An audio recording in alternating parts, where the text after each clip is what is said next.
Welcome to Paintbrush and Ivories, the podcast for artists and curious creatives that connects creativity with the heart and soul.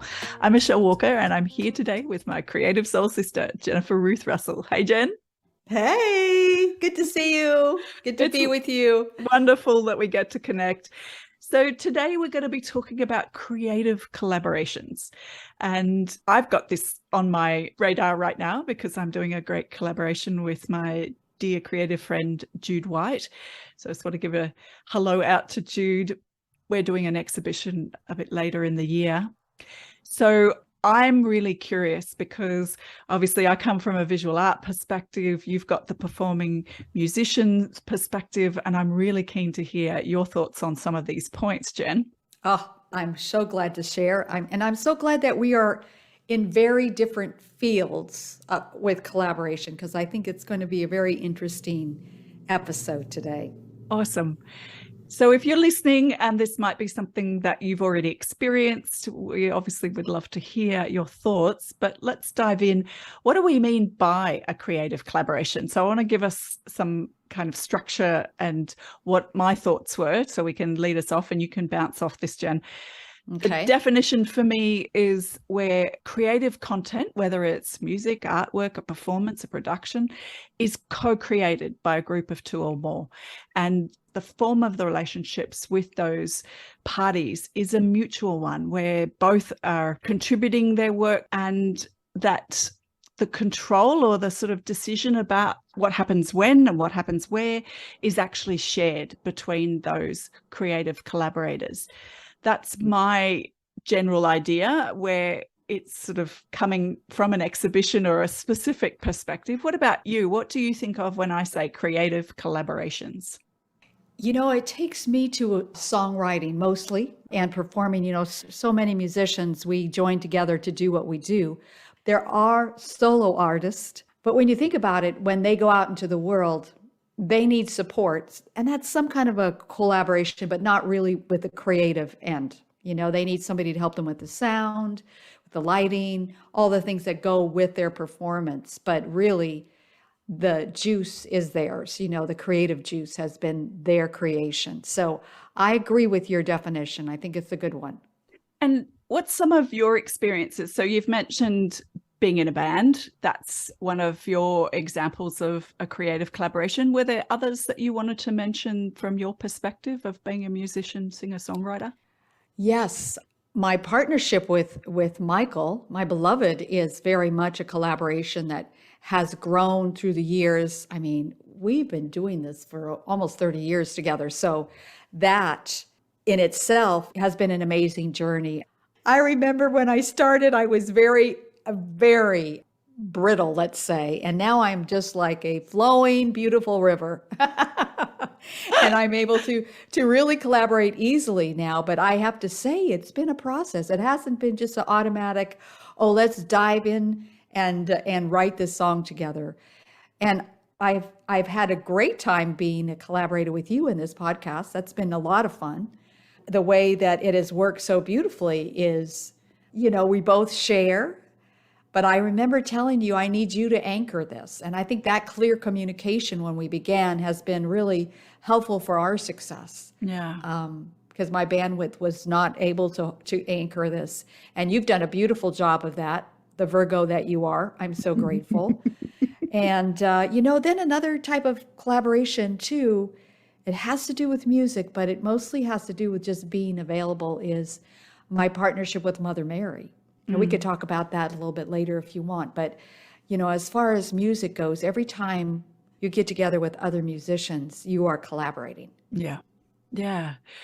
And I also put the podcast as a creative collaboration for my personal experience. The other one that I've done is where I've teamed up with another artist or another two artists and done joint exhibitions. That's probably the biggest area where you dream together a particular exhibition and you both do a body of your own work that comes together as part of the contribution. And in some cases, there might be some actual joint work, like work that you both did together, as in co-created. So there's levels of co-creation, I think, sometimes in these collaborations, and they have different requirements and different challenges, maybe different strengths. So that was what I was thinking.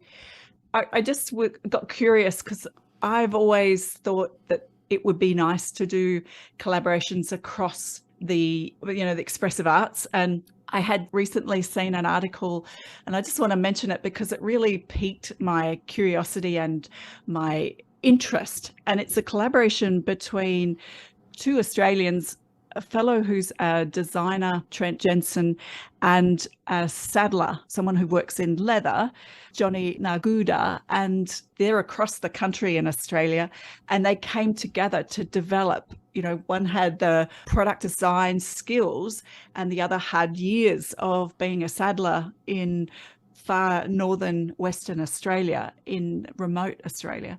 And they came together and produced these most incredible leather chairs using the skills of both, where that's real co-creation. So that really interests me as well, because I feel like, where could my skills partner with someone else to give a whole different output? So a different type, not something I have personal experience of, but I will include a link about that story with Trent and Johnny, because I feel that what they produced was just exquisite and not what you're probably got in your mind with me having said leather chair. It's just fabulous. So if you can imagine an organic draped piece of structural carved leather, you might get a sort of a bit of a feel for what they did. But absolutely go and click the link and read their story, because maybe it will spark an idea for you as a creative about a whole different realm that you could play in. Absolutely. I love that story, because you can tell somebody had to know of the other before they started working together. It's just very exciting. Yeah. So why would we do a creative collaboration? Because I think it's worth talking about the purpose behind them and what's motivated me in the past. And I'd love to hear, what it is for you as a musician. What's something that comes up for you when we think about why would you invest your time into a creative collaboration?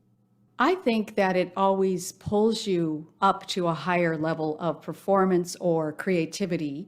When you're going to be working with, like, let's say somebody wants to write a song with you. First of all, you really need to know them. You need to know their music, because I have had some collaborations with other musicians that weren't successful because we didn't really know each other well enough to see if we would be a match. Of course, you always learn a lot if you're not a match. Yeah. But to me, and if you're like, let's say you're a lyricist, like we have a lot of examples of lyricists and musicians that get together because one of them is really good at writing lyrics and the other music. Pasek and Paul are the two songwriters that are kind of happening now. They did all the music for La La Land and A Christmas Story, and they're just on fire, and they really have their own job. One does lyrics and one writes the music. And I know with music, it's important to have a vision. Like, what is this going to be about? Is it going to be a song that somebody's written and then you're adding to it? Is it going to be a song like in Nashville, Tennessee? A lot of times musicians get in a room and they're just like, okay, we're just going to do a think tank. We're going to create a hit song. I've never done that. I have never had that experience, but it's interesting. I know that Paul McCartney and John Lennon would just kept pushing each other forward to a higher standard. And I find that with Michael and myself too, that I really am, I'm writing a song in the back of my mind. I'm thinking, what can Michael do to this that would make it even better? So to me, it's really the reason I think is to really open yourself up to grow. If you want to go really basic. Yeah. Oh, I totally agree. I was thinking of that proverb, which apparently comes from Burkina Faso, which is, if you want to go fast, go alone. If you want to go far, go together. And I do appreciate all aspects of that proverb, because it is something that requires more time and investment. You've got to put a lot more into the collaboration than if you were just going to spin off on your own sort of thinking and produce on that sort of line. But I do think that whole two heads or more can be better than one. And I feel that, like you, where I've done good collaborations, they've stretched me as an artist, and it's been an absolutely joyful experience, Yeah, totally magical what's possible there. And so there is really good reasons. And I guess it comes up with, what are the opportunities for that kind of collaboration? And then if you find yourself in one, what are some of the tips and things that you've learnt that you always think about, Jen? Like in terms of, let's take your long-standing creative collaboration with Michael. What have you learned, and what sort of comes up when you were talking about writing a song and then thinking about what Michael could add, for example? Well, it's always interesting because he has more different specialties than I do. He's more blues, rock and roll. I'm more jazz, classical. So it's always good to bring our different styles together.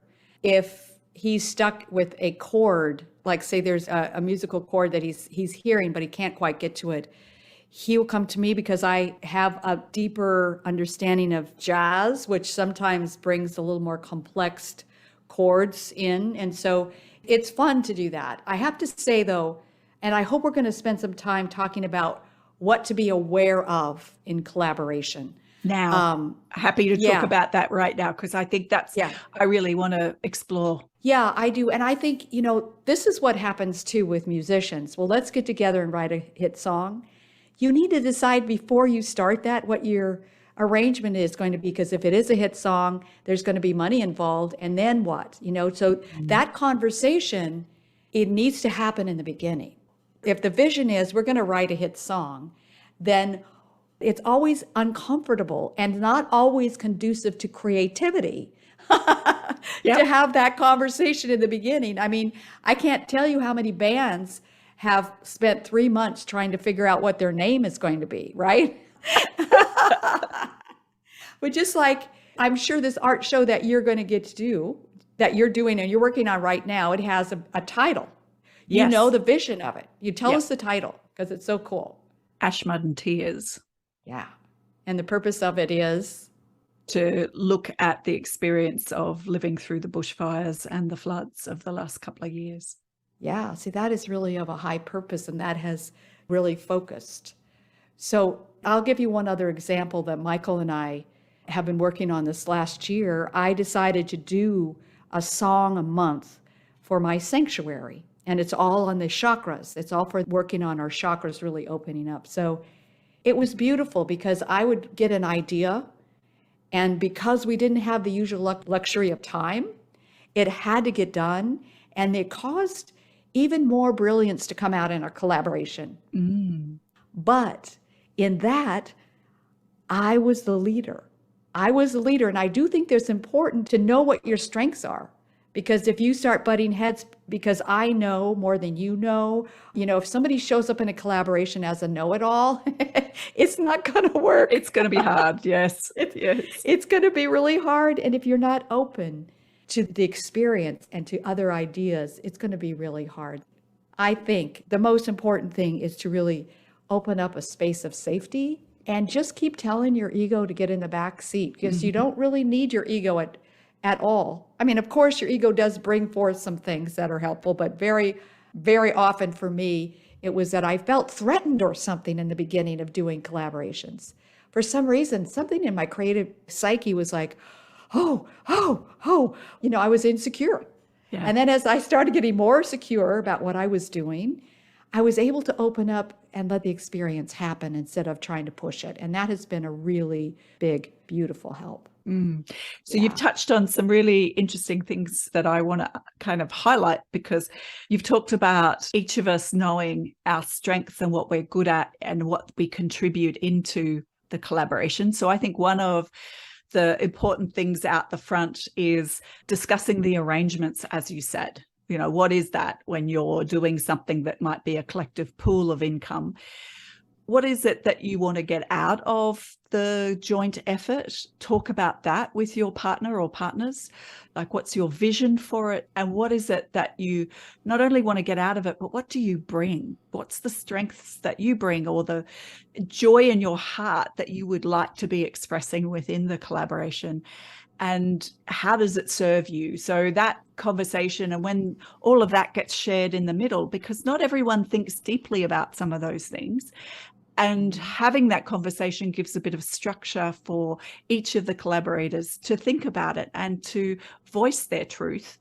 And then I think that sort of initial conversation is so important, kind of can't say that enough.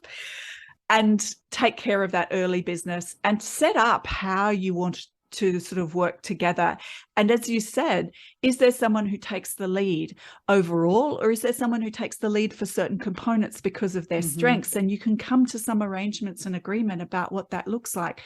So that's a real win, because for me, knowing who's got the lead on this bit, like for me, who's dealing with the venue about the exhibition space and the setup, the install time, when things have to be delivered to the exhibition space, when obviously if they're going to do promotions, they need material and that needs a certain date. So I think some of that is really good. And the other thing that you said that I just want to give a double thumbs up to, and it's been said to me recently by an art mentor, is make your ego small. And I think that you said put the ego in the back seat. I think it's really good every time we come to a conversation, I just allow that to be the case. So I focus on my love of the other person, my admiration, my respect for them as an artist. And that allows the ego to be small, because I totally know we've got this. And that's the other thing that I think is really important, is that comes with experience, it comes with confidence, is I know any collaboration I'm going to go into, I will be able to help it come through. And I trust that that's going to be the case with the other person as well. I love that. Thank you. That was so clear. I have to add something to what we were just teasing out there. There are moments when you have to give way, right? Give way to somebody else's idea. And there are moments when you have to stand really strong. If there's something that you really believe in and you can't compromise it, if you are letting somebody else kind of mow you over, that's going to become a little seed of resentment that is not going to be conducive to keep the flower blooming, so to speak, right? Absolutely. So if there's something that Michael wants to do, and I have learned now to just say, I can't do that. Nope, I'm not doing it. No. And that clear no is really a gift. If I can say a clear no, I call it the sacred no, because then somebody else can adjust to it and he just says, oh, okay, let's move on. It's not like a big deal if I'm clear. If I'm vague, if I'm wafting between, maybe, but I really think this. But if it's clear in my own mind that I can't live with that and I say that, it is truly a gift for both of us. That's beautiful. And I believe in that comes from good communication. For me, one of the core things about collaboration is really big, clear conversation at the beginning, and that communication is continuous throughout the project. And we have to be ready to be able to disagree. We have to be ready to be able to be in conflict. I use that word lightly because I don't see that as being a person-to-person conflict, but more an ideas-to-ideas conflict. So how do we resolve that? How do we think about talking that through? Because from my perspective, and this comes back to my workshop facilitation days, if I'm facilitating a workshop and there's two very strong, almost opposing perspectives in the room, I often suggest to people that it's usually the third that is the way. And so if you can find the combination, or if someone can come up with a third, it can be the way forward. So being able to be comfortable in uncomfortable conversations if they need to happen. And I feel that they're less likely if the setup's really good. And the other thing that I wanted to mention that I often cover in that setup conversation or conversations is being really honest and truthful with my partners about where might I come unstuck? What kinds of things could stress me, or what do I not want? Not only what do I want from the others, but maybe what I don't want. And so some people get very stressed about deadlines. I don't.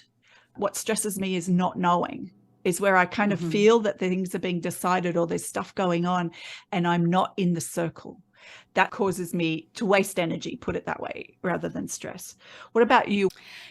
I think that old tried and true, don't assume anything, would be good to put in here, because I feel that it's important to over communicate. I mean, I have to tell myself that because sometimes we understand what we want so much.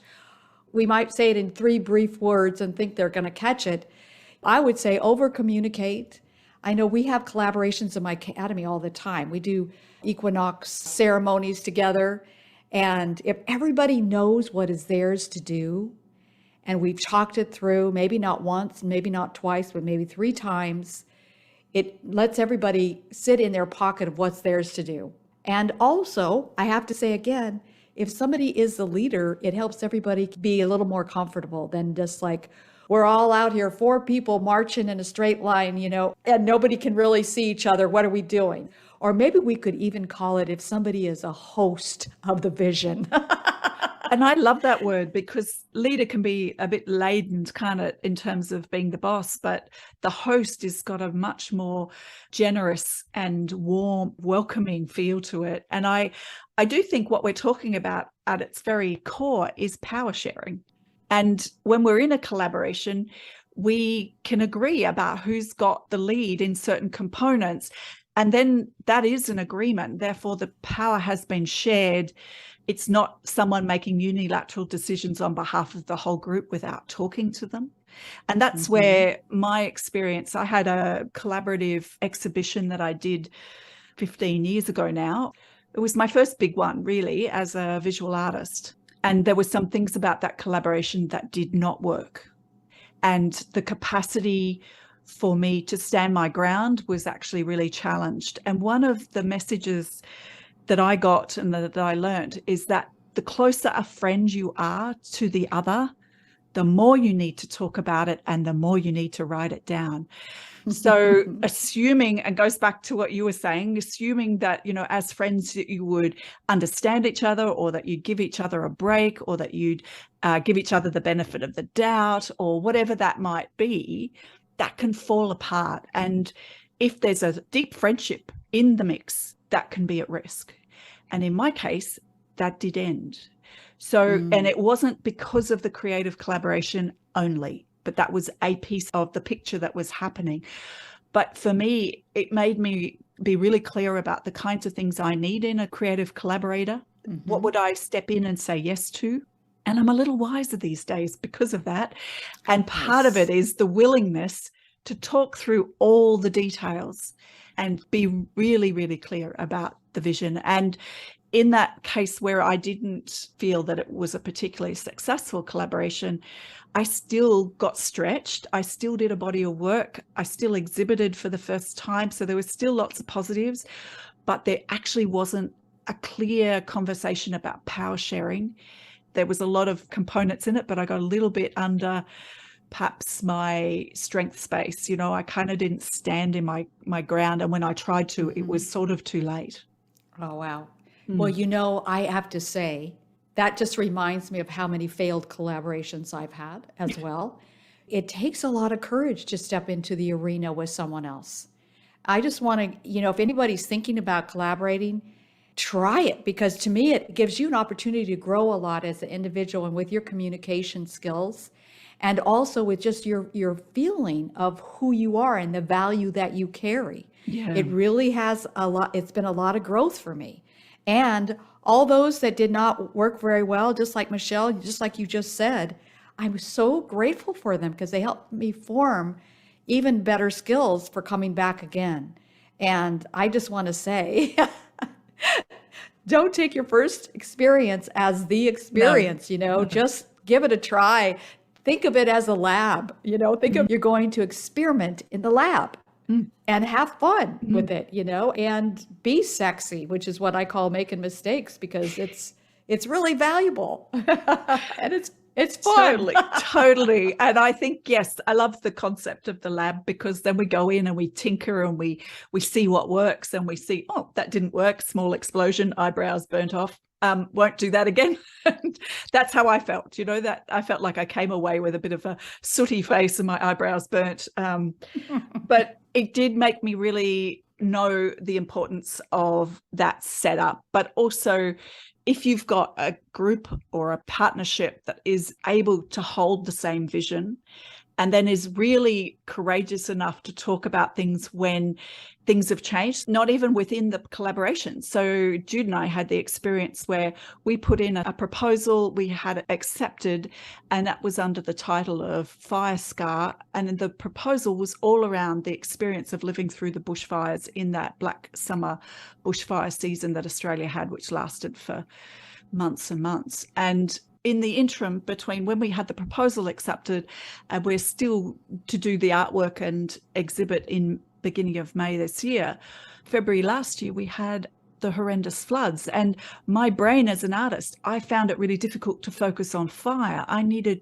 to incorporate somehow the experience of another natural disaster in my hometown. What did that involve? So Jude and I got back together and went, what do you think? Do you still feel motivated by this topic? It was like, no, I can't even think about fire. I'm just totally in the mud, you know? And so we had that conversation. Okay, what's our next step? We need to go to the gallery. Let's talk to the gallery. And they said, absolutely happy. Come on down. We'll have a conversation. And so Jude and I went and met and had our renewed proposal done verbally. And they were totally happy with us changing. You know, so that was external circumstances where we need to come back and reconfigure our vision together. But now that we've got the vision, it's actually still really strong. And even to the point where I felt some of my themes coming through were about the bushfires, the floods, and the pandemic in between. Jude has sort of said to me, no, I'm not that keen on the pandemic. I'm really about the fires and the floods. And I was like, okay, I don't need to really focus on the pandemic per se. I'm happy to just really match her with that focus. And so we just got together yesterday. I'm talking about this is very topical. And we looked at some of our early work and just looked at how the collaborations were working as a material sense. So not just conceptually, but now the work is starting to come through. How does it look alongside each other? And we got very excited about how they talk to each other in terms of the palette we're using. And also our love of texture in our artwork is coming through. So that's been super exciting as a process experience of this creative collaboration. I love it. That's inspiring. Thank you for sharing that with us. It's like a live movement forward together. Yeah. It's a beautiful example of a healthy collaboration. Yeah.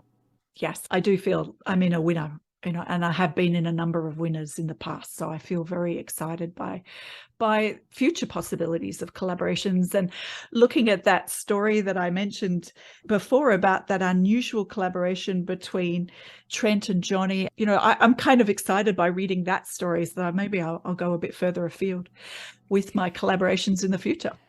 And I would love to tell people about the Beautiful Chorus. If you don't know about the Beautiful Chorus yet, it's a group of women that decided they wanted to offer songs of hope to bring about more peace, joy, and ease into our days. And it just started out with one woman wanting to do that. And she just started collecting these other women that wanted to do that. An all-female ensemble. And they just do vocals. They don't do any instrumentals. They're out of Florida. And they say, even now, after doing this for, I think they've been doing it at least 5 years, this collective experience is new for us all. I love that. They're keeping the newness there. Sounds delicious. There'll be a link in the show notes. Thank you so much. Jenna, was there any other thoughts that you had as we wrap up our conversation about creative collaborations and what makes them work? I would say if you're just starting to think about collaboration, make sure you step out of your comfort zone before you begin. And just get on your experimental pants. You know, as you would say, your apron, right, Michelle? Yeah. I would say just loosen up and allow yourself to experiment with it. And I know from my own experience how much it really enriches your life and grows you as an artist. Yeah. Absolutely. And I think that whole idea that I use almost as a musical metaphor, which is I riff off my art buddy when I'm doing a collaboration. That's right. And that's exactly what you do, backwards and forwards. So the communication is key, and a lot of it up front, as much as you can up front, is really going to stand you in good stead. And then revisit constantly. And then again, you can always step in and play the blues. With someone that you haven't met before and just let it rip. Well, that actually was a story for Jude and I. A mutual friend said, I think you two need to get together and put a proposal. And we did. We put the proposal together without having ever met by face. We had an hour conversation, and we trusted this mutual friend that she knew both of us and knew our artwork really well. That was like a blind date, and I quite love it. That's awesome. Good things can happen. All right. Well, thank you so much, Jen, for your wisdom and insight into creative collaborations. And thanks, everyone, for listening. Thank you for your time. I think collaborations are time well spent. That's been my experience, and definitely. Yes. And I just have to say in closing, thank you, Michelle, for this collaboration. It has been a pure joy. Yes. Okay. Thanks, everyone. Have a great week. Till next time. Bye for now. Bye.